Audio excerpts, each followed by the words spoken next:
Hello दोस्तों, आप लोगों की एसीएफ की तैयारी कैसे चल रही है? आई होप अच्छी ही चल रही होगी। जाहिर सी बात है, सब अपने अपने में लगे होंगे। इतना अच्छा अपॉर्चुनिटी है, उसको कौन जाया जाने देगा। ठीक है, चलो। अम्ल एवं क्षार का जो फर्स्ट पार्ट हो गया था, आज हम लोग क्या किसी ऊपर डिस्कस करेंगे, उसके सेकंड पार्ट के ऊपर, जिसमें मैं एसीएफ सीजीएफ 17 और 16 में आए हुए कुछ क्वेश्चन रहेंगे, उसके ऊपर डिपेंड करेंगे, उसके ऊपर बात करेंगे। और कुछ आंकिक प्रश्न, ठीक है, न्यूमेरिकल जो आ सकते हैं, उसके ऊपर बात करेंगे। ठीक है, तो पहला मैं लेके चल रहा हूँ सीजीएफ 17 क्वेश्चन नंबर 11।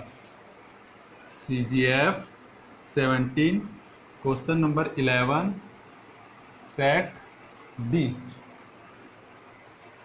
ठीक है, सेट डी में तो इसका क्वेश्चन क्या था, ऐसे पदार्थ जो अम्ल तथा क्षार दोनों की भांति व्यवहार करते हैं कहलाते हैं। ठीक है, तो ये वाला मैं जो फर्स्ट पार्ट बनाया हूँ उसमें अम्ल एवं क्षार में, उसमें मैं बता चुका हूँ कि जो ऐसे पदार्थ जो अम्ल एवं क्षार दोनों की भांति व्यवहार करते हैं उसको क्या बोलते हैं, उभयधर्मी। ठीक है, तो इस क्वेश्चन का आंसर क्या हो जाएगा, आंसर डी हो जाएगा, आंसर डी हो जाएगा। तो देखना आप लोगों के पास तो क्वेश्चन पेपर होगा। ठीक है, नेक्स्ट देखते हैं CGF 17 question number 12। CGF 17 question number 12 set D. मेरे पास जो क्वेश्चन पेपर है वो सेट डी का है, तो सीजीएफ 17 का, इसलिए बता रहा हूँ उसमें। अब उसमें था H+ एवं OH के संयोग से पानी बनता है। ठीक है, H+ एवं OH के संयोग से पानी बनता है, तो ये प्रक्रिया कहलाती है, ऐसा टाइप से क्वेश्चन होगा। तो इसका आंसर है उदासीनीकरण। तो ये भी जब अम्ल एवं क्षार को मैं पढ़ा रहा था उसमें बता चुका था कि H+ और OH- मिलेंगे तो न्यूट्रल हो जाते हैं, उदासीन हो जाते हैं, इसलिए उसको क्या बोलते हैं, उदासीनीकरण कहते हैं। तो इसका आंसर उसमें होगा आंसर बी, ऐसा करते हैं। ठीक है, नेक्स्ट है CGF 17 question number 17। CGF 17 question number 17 set D. इसका क्वेश्चन था निम्नलिखित ऑक्साइडों में कौन सा उभयधर्मी प्रकृति का होता है ना। निम्नलिखित ऑक्साइडों में से कौन सा उभयधर्मी प्रकृति का होता है, और उसके बाद 4 ऑप्शन दिए थे, sulphur dioxide, carbon dioxide, potassium oxide, potassium नहीं, फास्फोरस ऑक्साइड और कैल्शियम ऑक्साइड। ठीक है, तो जाहिर सी बात है, याद रखना उभयधर्मी प्रकृति का कौन कौन होता है, एक जिंक ऑक्साइड होता है और एक एल्यूमिनियम, ठीक है, एल्यूमिनियम ऑक्साइड होता है। ये दोनों उभयधर्मी प्रकृति के होते हैं, लेकिन ऑप्शन में इन दोनों को छोड़कर सब दिया था, तो जाहिर सी बात है इसका आंसर क्या था, इनमें से कोई नहीं। ठीक है, चलो नेक्स्ट क्वेश्चन है सीजीएफ 17 क्वेश्चन नंबर 24। ये होता है ना उभयधर्मी प्रकृति के ऑक्साइड, ये होते हैं जिंक ऑक्साइड और एल्यूमिनियम ऑक्साइड, इसको नोट कर लेना। तो इसका आंसर क्या हो जाएगा, नन ऑफ दिस। इसका आंसर क्या हो जाएगा, none of this, option E रहेगा। अब CGF 17 question number 24, question number 24 set D. इसमें क्या था, निम्नलिखित में से कौन सा लुईस क्षार है, निम्नलिखित में से कौन सा लुईस क्षार है। तो देखो ऑप्शन था अपने पास, जो भी ऑप्शन था है ना, 4 ऑप्शन था उसमें। अब अपने को अगर पता है कि लुईस क्षार होता क्या है, तो मैं पिछले वीडियो में बताया था कि जो अपना एलपी डोनेट करे, लोन पेयर इलेक्ट्रॉन डोनेट करे, वो क्या कहलाता है, क्षार कहलाता है। ठीक है, तो कॉपर +2 इसके पास तो है ही नहीं, है ना। और ऑप्शन में क्या था, BF3,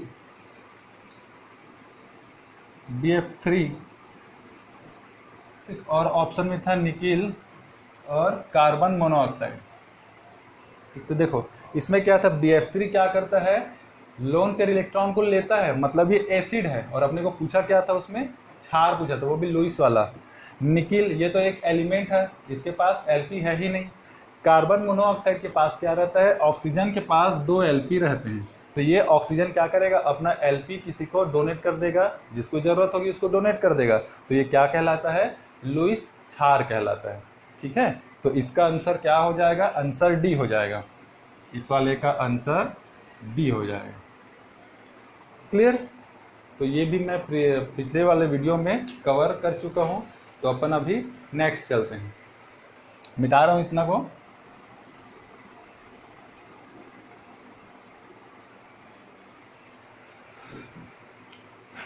उसके बाद है CGF 17 क्वेश्चन नंबर 25। ये क्या है, न्यूमेरिकल है। CGF 17 question number 25। अभी अपन क्या करें, सिर्फ अम्ल और एसिड, अम्ल और बेस का जो है ना उसके ऊपर बात कर रहे हैं। कहाँ गया, क्वेश्चन नंबर 25 है। ये क्या है, आंकिक प्रश्न था, मतलब इसको पेन कलम चलाना पड़ेगा।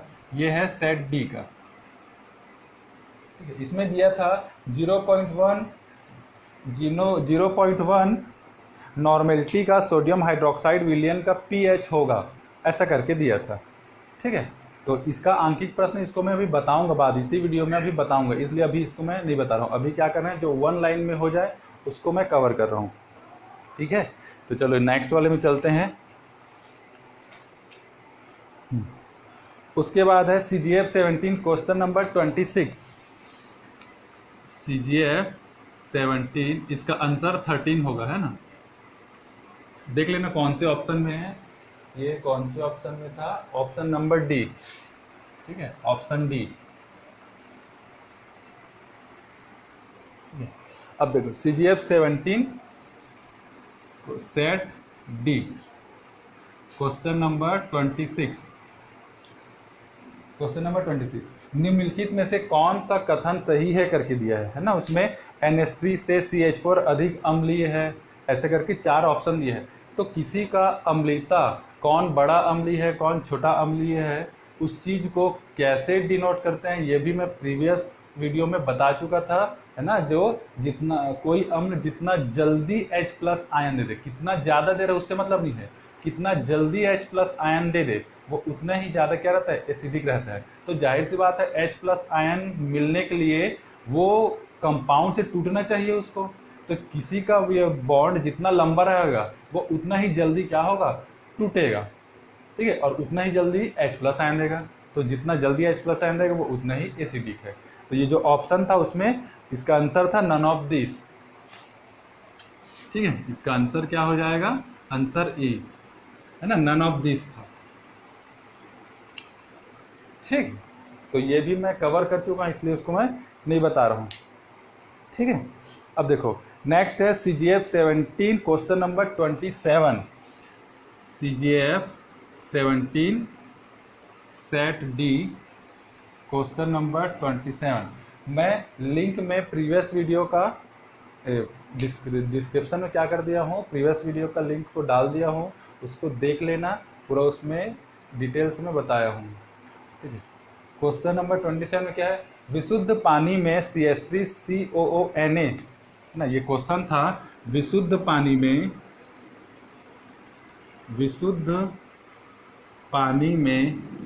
CH3COONA मिलाने पर पानी का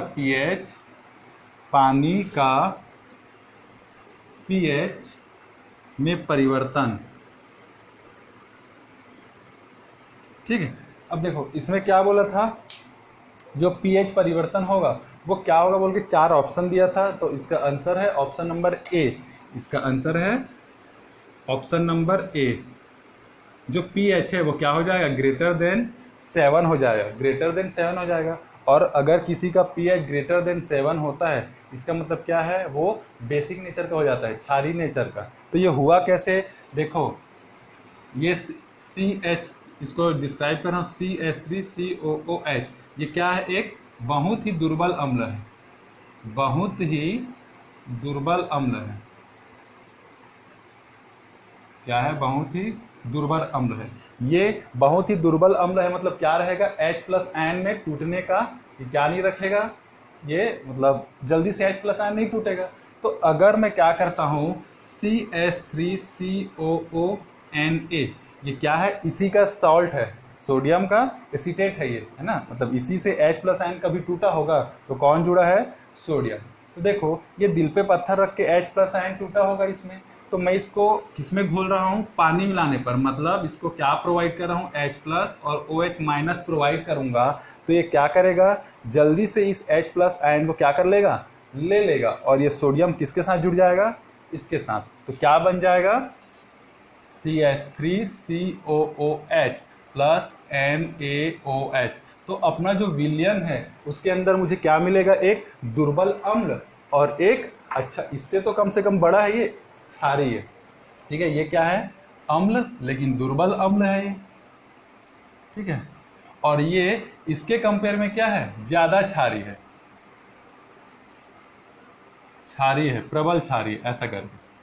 तो देखो एक विलयन में अब एक दुर्बल अम्ल भी घुला है और एक प्रबल क्षार भी घुला हुआ है, तो पूरा विलयन का प्रॉपर्टी क्या रहेगा, बेसिक प्रॉपर्टी का हो जाएगा, इसलिए उसका पीएच क्या हो जाएगा, ग्रेटर देन 7 हो जाएगा, ठीक है। तो अगर किसी को इसका प्रॉपर्टी पता रहेगा तब तो वो ये सबको बनाएगा, तो ये थोड़ा पता रखना है ना। चलो मिटा रहा हूं,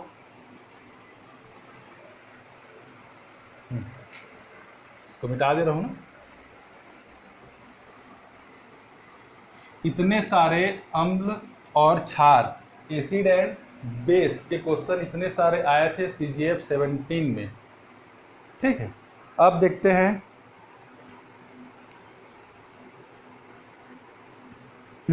CGF 16 के question.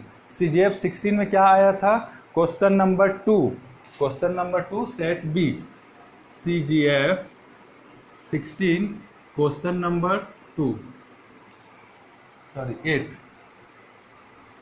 Question number 8 set B, ठीक। इसने पूछा था MHCl का pH क्या होगा, ऐसा करके, है ना, ठीक है। तो ये भी क्या है, आंकिक प्रश्न है, इसको मैं बताऊंगा, लेकिन अभी थोड़ा सा थ्योरी को कवर कर लेते हैं, उसके बाद मैं ये सब आंकिक को एक साथ बताऊंगा, जो आया हुआ था क्वेश्चन पेपर में और जो आ सकता है क्वेश्चन पेपर में, ठीक है। चलो नेक्स्ट में क्या चलते हैं, CGF 16 क्वेश्चन नंबर 10। देखो CGF 16 मेरे पास सेट बी का क्वेश्चन पेपर है, इसलिए ये जो भी रहेगा वो सेट बी का ही रहेगा। तो CGF 16 क्वेश्चन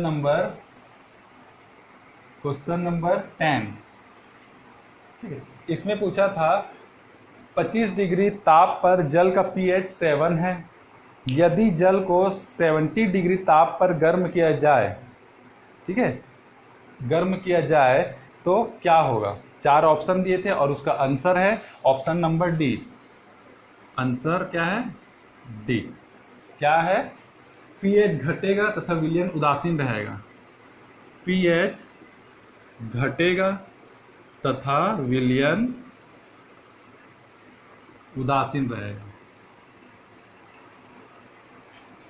अब कैसे, देखो जाहिर सी बात है 50 डिग्री और 70 डिग्री में टेम्परेचर ज़्यादा राइज हो गया, मतलब बड़ा हो गया टेम्परेचर, तो क्या हो गया, जो भी उसका विलयन था जल का, है ना, जो भी था वो क्या होगा, थोड़ा बहुत वेपराइज्ड होगा, थोड़ा बहुत वेपराइज्ड होगा, जिसके कारण क्या हो जाएगा, कॉन्सेंट्रेशन थोड़ा सा बढ़ जाएगा। अब कॉन्सेंट्रेशन किसका बढ़ेगा, H प्लस आयन का, ठीक है, थोड़ा बहुत वो क्या करेगा, उसका कॉन्सेंट्रेशन बढ़ेगा, जिसके कारण क्या शो करेगा, pH का वैल्यू कम हो जाएगी, क्योंकि क्या बढ़ा, कॉन्सेंट्रेशन उसका बढ़ गया, तो pH का वैल्यू क्या हो जाएगा, कम हो जाएगा, थोड़ा बहुत कम होगा, एकदम ज़्यादा नहीं हो जाएगा, ठीक। लेकिन अब यहाँ पर विलयन उदासीन बोला है, तो भाई अगर किसी विलयन में प्लस चार्ज या फिर माइनस चार्ज होता है तब उसको हम लोग क्या बोलेंगे, इस विलयन में मतलब ये इलेक्ट्रोलाइट टाइप से बिहेव कर रहे हैं, लेकिन उस विलयन में तो ऐसा नहीं होगा, प्लस और माइनस में तो टूटेगा ही नहीं ना, वो तो साम्य अवस्था में रहेगा, तो क्या होगा, विलयन उदासीन बना रहेगा, लेकिन पीएच थोड़ा सा घट जाएगा, तो इसका ऑप्शन क्या हो जाएगा, ऑप्शन डी, ठीक है।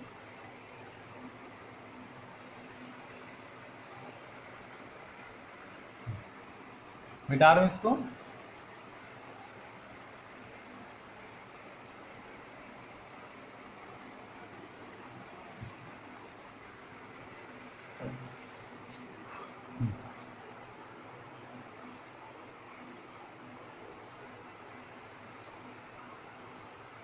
नेक्स्ट है CGF 16 question number 24। CGF 16 question number 24, इसमें पूछा है बोरिक अम्ल H3BO3 का संयुग्मिक क्षार क्या होगा। तो संयुग्मिक क्षार और संयुग्मिक अम्ल में वीडियो में बताया था क्या होता है, जिसमें H+ आयन का डिफरेंस रहेगा। ठीक है, जैसे ये अम्ल है HCl, ये तो अम्ल है ना। अब इसमें से मैं H+ आयन हटा दी तो क्या बना, क्लोरीन। तो ये क्लोरीन क्या है, इस HCl का संयुग्मिक क्षार है, संयुग्मिक क्षार है। अब अगर अम्ल प्रबल रहता है, अम्ल प्रबल, तो इसका संयुग्मिक क्षार क्या रहेगा, दुर्बल। ठीक है, अब इसके जस्ट अपोजिट भी ले सकते हो, अगर अम्ल दुर्बल है तो उसका संयुग्मिक क्षार जो बनेगा वो प्रबल रहेगा। ठीक है, तो ये सब हो चुका है, मैं बस बता रहा था। तो देखो H3BO3 में ऑप्शन है तुम्हारा ऑप्शन नंबर सी, है ना, इसका आंसर है सी।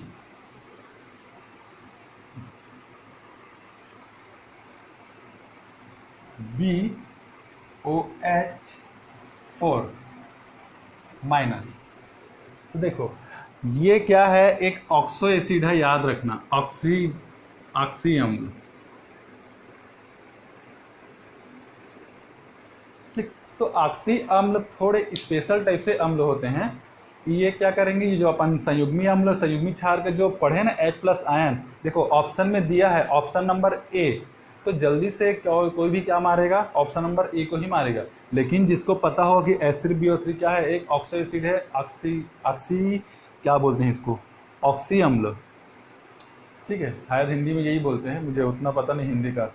तो क्या हो जाएगा, उसको पता है कि ये स्पेशल नेचर रखता है, जिसके कारण ऑप्शन ये वाला कंप्लीट हो जाएगा। क्योंकि ये क्या बना, ये क्या है, एक आयन बना रहा है। कौन सा आयन, कोऑर्डिनेट कंपाउंड का आयन बनाएगा।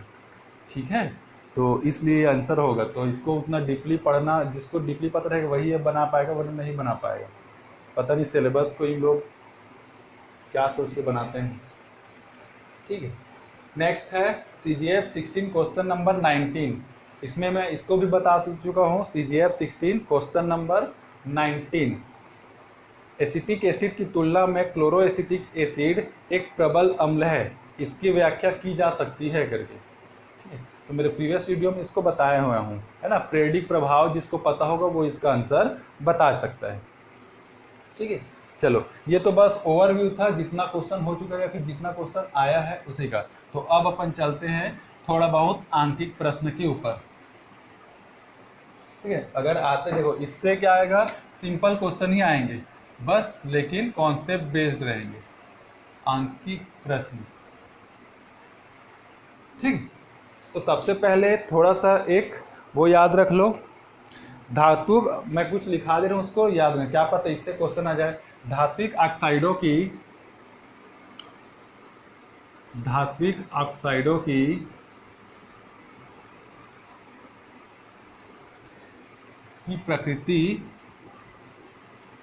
प्रकृति क्षारीय होती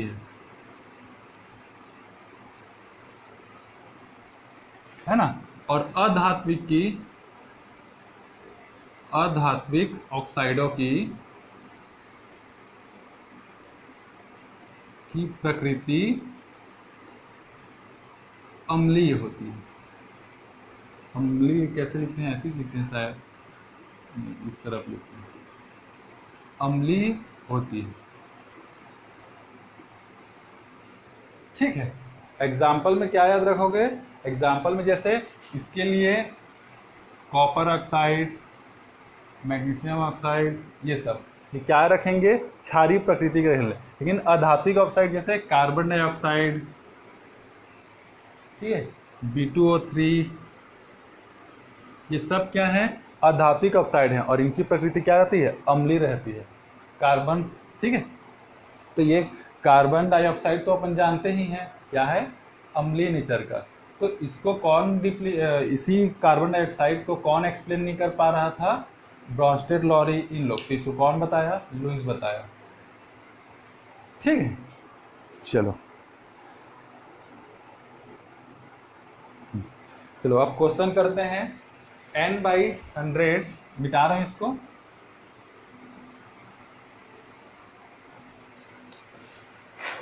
zero point zero one normality या कुछ भी दे सकते हैं ना, इसको मैं अलग अलग फॉर्म में लिख दे रहा हूं, n/100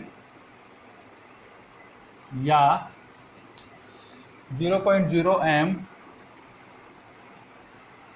m, देखो 0.01 m सोडियम हाइड्रोक्साइड। अगर सोडियम हाइड्रोक्साइड होगा तभी m और n को इक्वल लेगा। क्यों? क्योंकि ये किसके बराबर होता है? तुल्यांकी भार के बराबर होता है। तो दोनों का सोडियम हाइड्रोक्साइड का आणविक द्रव्यमान और तुल्यांकी भार दोनों समान रहता है, इसीलिए n और m इक्वल हो जाता है। ठीक है, देखो क्या हो जाएगा कि विलयन का pH क्या होगा? ये क्वेश्चन आया था शायद, है ना। चलो तो देखो यहाँ पर क्या है, दोनों का नॉर्मेलिटी अगर सोडियम हाइड्रोक्साइड का है, इसलिए नॉर्मेलिटी और मोलरिटी दोनों का सेम रहता है ना। तो देखो ये क्या हो जाएगा, 10⁻²। ठीक है, अब किसका मोलरिटी या फिर नॉर्मेलिटी दिया? सोडियम हाइड्रोक्साइड का। तो यहाँ पर किसका वैल्यू तुमको पता है, का वैल्यू कितना है? 10⁻² पता है ना ये चीज। इसको मैं अगर कन्वर्ट करूंगा अपॉन में करके तो यही आंसर आएगा OH।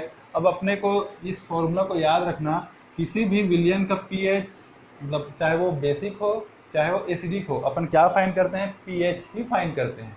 तो H+ आयन और OH- आयन का दोनों का कंसंट्रेशन 10⁻14 होता है। ठीक है, 10⁻14 होता है। तो अब देखो अपने को इस विलयन से कितना OH- आयन मिल रहा है, कितना OH- आयन का कंसंट्रेशन मिल रहा है? 10⁻²। तो H+ आयन और ये क्या हो जाएगा? 10⁻², ऐसा करके। तो H+ आयन का कंसंट्रेशन मुझे कितना मिल जाएगा? 10⁻12 मिल गया। तो अब pH का फॉर्मूला अपन जानते हैं, -log H+ आयन का कंसंट्रेशन। तो इसको मैं क्या करूंगा, यहाँ पर वैल्यू पुट कर दूंगा तो आंसर कितना आ जाएगा? 12 आंसर आ जाएगा। क्लियर? तो ये जानते होगे इसलिए इसको मैं जल्दी जल्दी बता दिया। ठीक है, तो ये अगर इस टाइप का क्वेश्चन आता है तो समझ जाना, ऐसे करके बनाना है। और जाहिर सी बात है सोडियम हाइड्रोक्साइड क्या है? क्षार। तो इसका pH वैल्यू क्या आएगा? 7 से ज़्यादा ही आएगा, 7 से ज़्यादा ही आएगा। चलो नेक्स्ट टाइप का क्वेश्चन, ये तो आया था, इसको तो सब लोग किए हैं, मिटा रहा हूँ इसको मैं।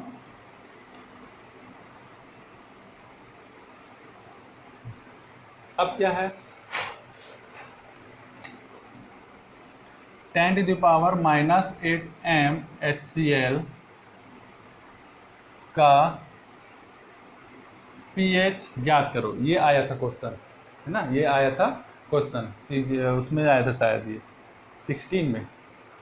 ठीक है, देख लेना किस में आया था। तो देखो अब अगर मैं इसको direct pH = -log H+ ion में वैल्यू पुट करूंगा तो pH कितना आ जाएगा? 8 आ जाएगा। और 8 आ गया मतलब मैं क्या इंडिकेट कर रहा हूँ? HCl क्या है? बेस है, क्षार है ना। तो ये पॉसिबल है क्या? HCl कभी भी क्षार रहेगा क्या? तो जाहिर सी बात है ये pH 8 कैसे आ गया, है ना। अगर मैं डायरेक्ट वैल्यू पुट कर दूंगा तो ऐसे ही आंसर आएगा, देख लो वैल्यू पुट करके। तो जाहिर सी बात है ये जो प्रोसीजर है वो गलत है। ठीक है, तो इसका pH निकालेंगे कैसे? देखो इसका मतलब होता है 1/10⁸ m। अब इसका मतलब क्या होता है? 1 ग्राम घुला हुआ है, 1 ग्राम HCl घुला हुआ है किसमें? 10⁻⁻8 लीटर वाटर में, या फिर जो भी 10⁻8 का लीटर में आयतन है उसमें कितना है? 1 ग्राम HCl। मतलब सोचो ये जो सॉल्यूशन है वो कितना डाइल्यूट होगा, है ना। इसको इमेजिन कर पा रहे हो? तो अगर ये इतना डाइल्यूट है तो उसमें गिन चुन के मान लो 12-15 ठो क्या होगा, H प्लस आयन होगा। गिन चुन के मान लो 12-15 ठो क्या है, H प्लस आयन होगा। तो उस H प्लस आयन में कौन सा HCl का H प्लस आयन है और कौन सा H2O का H प्लस आयन है, क्योंकि H2O भी क्या करता है, H प्लस और OH माइनस आयन में क्या रहता है, साम्यावस्था करके रखता है। ठीक है, तो ये तो टेंशन हो जाएगी ना भाई, मुझे किसको काउंट करना है, सिर्फ और सिर्फ H प्लस आयन किसका, HCl का, लेकिन उसमें तो ये भी मिले रहता है। ठीक है, तो दोनों तो आपस में मिक्स हो गया, तो मैं एक एक करके छांट थोड़ी सकता हूँ कौन सा HCl का है और कौन सा H2O का है करके। ठीक है, तो मैं क्या कर दूं, दोनों को काउंट कर लेता हूं। अब मैं H2O के H प्लस आयन को नेगलेक्ट नहीं कर सकता। ठीक है, H2O के H प्लस आयन को नेगलेक्ट नहीं कर सकता। मान लो ये गाढ़ा रहता, HCl क्या रहता, प्रबल मतलब कुछ ज़्यादा एसिडिक का विलयन रहता, तो H प्लस आयन जो HCl से मिलता वो बहुत ज़्यादा मिलता, तो H2O का जो H प्लस आयन रहता उसको मैं नेगलेक्ट कर सकता था। लेकिन यहाँ पर क्या हो रहा है, HCl से खुद मुझे गिना चुना H प्लस आयन मिल रहा है, तो मुझे H2O के भी H प्लस आयन को काउंट करना पड़ेगा। ठीक है, अब इसको मैं मिटा रहा हूँ, तो क्या हो जाएगा, विलयन में टोटल H प्लस आयन विलयन में किसका किसका हो जाएगा, H प्लस आयन किसका, HCl का, प्लस H प्लस आयन किसका, H2O का। ठीक है, क्लियर। तो अब देखो H2O में H प्लस आयन क्या रहता है, H2O का H प्लस आयन मुझे पता है 10⁻⁻7, और इसमें कितना है 10⁻⁻8, है ना, यही था, ये गिवन है ना आंसर। अब देखो मैं क्या करूं, यहाँ पर इसको क्या कर देता हूँ, 10⁻⁻8 प्लस 10⁻⁻8 इंटू 10 ऐसा लिख सकता हूँ। ठीक है, क्यों, क्योंकि अब देखो यहाँ पर मैं क्या करूँगा, +1 है यहाँ पर, तो अगर इसको मैं सॉल्व करता हूँ तो वापस क्या आ जाएगा, -7 आ जाएगा, है ना, मैथ सही है थोड़ा बहुत। तो अब क्या करूँ, यहाँ से 10⁻⁻8 को कॉमन निकाल लो, तो क्या आ जाएगा 1 + 10, तो अब क्या आएगा 11 इंटू 10⁻⁻8। ठीक है, तो अब देखो, अब ये जो कॉन्सेंट्रेशन आ गया विलयन के H प्लस आयन के कॉन्सेंट्रेशन आ गया है, इसको मैं क्या करूँगा, फॉर्मूला में पुट करूँगा। तो फॉर्मूला क्या होता है, pH का minus log H plus ion का कंसंट्रेशन, है ना, H प्लस आयन का कंसंट्रेशन। तो क्या है यहाँ पर, माइनस लॉग 11 इंटू 10⁻⁻8 ऐसा करके। अब देखो लॉग का थोड़ा बहुत प्रॉपर्टी पता होना चाहिए, ये प्लस में है, सॉरी इंटू में है, ये तो क्या में हो जाएगा, ये टर्म और ये टर्म प्लस में हो जाएगा।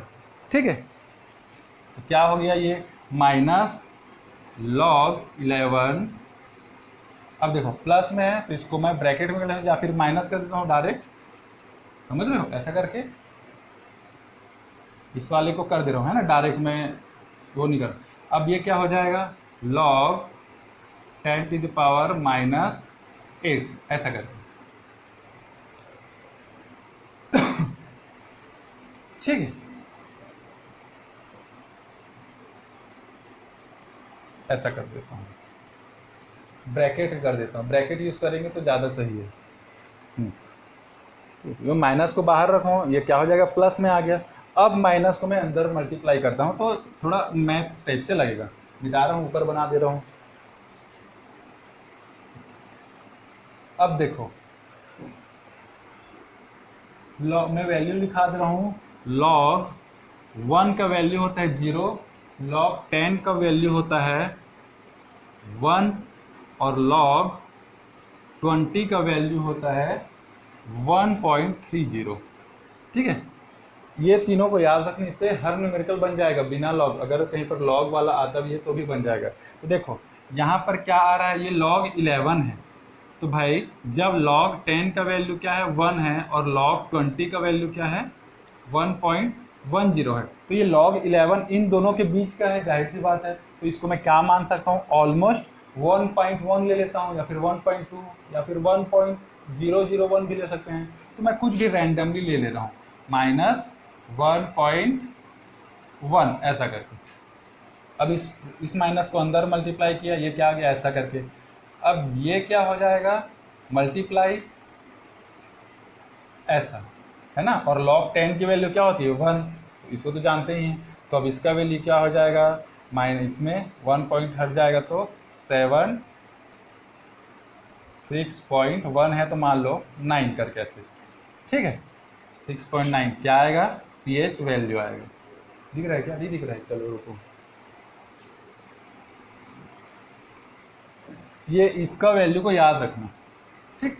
तो pH वैल्यू क्या आ जाएगा, लगभग 1.1 प्लस 8, तो क्या आ जाएगा -6.9, ठीक है। तो देखो ये इतना ज़्यादा फीका है, ये HCl, ये जो अपन विलियन बनाए हैं, इतना ज़्यादा फीका है कि इसका pH कहाँ तक पहुँच गया है, -6.9 तक पहुँच गया है इसका pH। मतलब थोड़ा सा और होता तो 7 आ जाता, तो न्यूट्रल हो जाता, ठीक है। तो ये बहुत ही फीका है। तो आंसर तुम्हारा दिया था ऑप्शन में, कहाँ गया, इधर लिखता हूँ।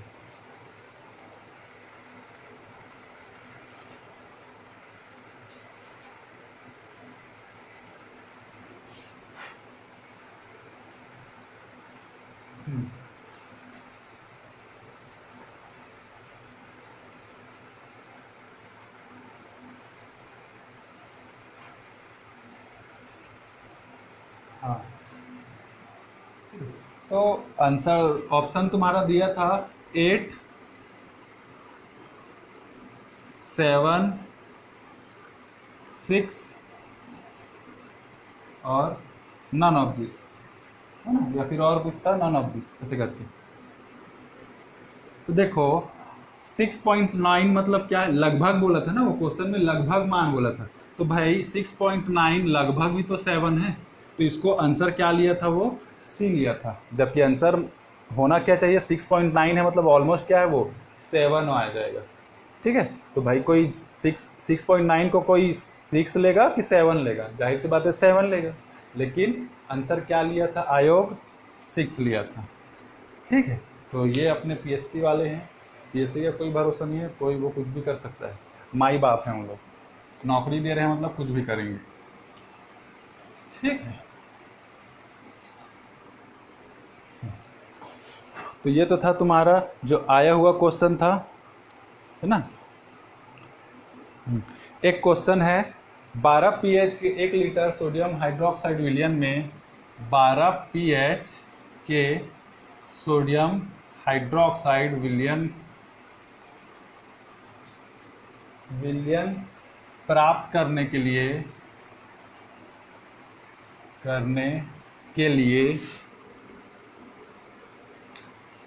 कितने ग्राम NaOH की जरूरत होगी ऐसा करके, ठीक है। तो इसका आंसर है 0.4 ग्राम, ठीक है। क्या पता आयोग इस टाइप से अब क्वेश्चन पूछ सकता है ना, क्या पता ऐसा पूछ सकते हैं भाई, इसीलिए इसको भी तैयारी करके जाना, ठीक है। इसको बताना रहेगा तो बता देना, मैं बता दूंगा, इसको कमेंट में पूछना, अगर रहेगा तो बताऊंगा, वरना ये तो बन जाएगा ऑलमोस्ट। किसी से अगर तुल्यांकी भार पता होगा तो बनेगा, है ना। तो वो उसके लिए पूरा तुल्यांकी भार बताना पड़ेगा, आणविक द्रव्यमान क्या होता है वो सब बताना पड़ेगा, ठीक है। इस टाइप से भी क्वेश्चन कर लेना इस टाइम। चलो अब यहाँ पर अम्ल एवं क्षार का पूरा वीडियो कंप्लीट हो गया है ना। अगर कुछ डाउट होता है तो पूछ सकते हो, मैं जितना कैपेबिलिटी है मेरी उतना मैं बता दिया ना। अब इसके ऊपर, अब इसके बाद वीडियो बनाऊंगा मैं बहुलक के ऊपर। बहुलक मैं जितना लिखा दूंगा बहुलक में, उससे ज़्यादा क्वेश्चन इम्पॉसिबल है आए, और पिछले साल भी नहीं आया था, क्योंकि ACF 17 के लिए मैं पढ़ाया था केमिस्ट्री, तो उसमें मैं जितना नोट्स प्रोवाइड किया था उसके बाहर का क्वेश्चन आया ही नहीं बहुलक में। सब पूरा जितना आता है, मैं सोचा भी नहीं था, वैसे ऐसे क्वेश्चन दे दिए, जिसको मैं इजी है बोलता हूँ उसको भी दे दिया था वो। अगर मैं टेस्ट लेता तो वैसा क्वेश्चन ना देता। सेकेंड में पढ़ाऊँगा धातु कर्म, ठीक है, मेटलर्जी। ये क्या है, पॉलीमर, और ये क्या है मेटलर्जी, तो इसके ऊपर वीडियो बनाऊंगा मैं।